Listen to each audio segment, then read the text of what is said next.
bits are these wonderful components that snap together that make things happen. When you walk into a classroom and a student is engaged in a project, authentically, they can tell you what they're doing, why they're doing it, and why it's important. Projects with littleBits allow students to do that because they can build things and design projects that are exciting to them and meaningful to them. Working with littleBits, you automatically have a STEAM curriculum. What can you design and make that'll help or solve a problem?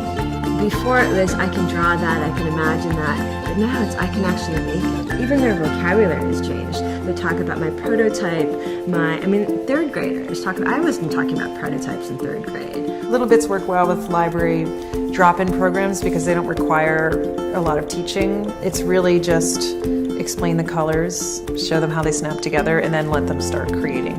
There is no high learning curve with littleBits. It's very easy. You can put a suitcase of bits in front of a group of students and they will teach themselves. So we encourage the girls to go onto the littleBits website and use the littleBits app for inspiration. But ultimately, it runs itself. It's plug and play. As a principal, I'm looking for products that allow teachers to experiment and to feel successful. One of the challenges with STEM learning is engineering is usually a topic that teachers have not had a lot of training in. So to have a product where the teachers can learn alongside the children is also very powerful. littleBits help children discover that they're scientists, they're inventors, they're problem solvers, they're artists, and that they're capable of a lot more than they thought.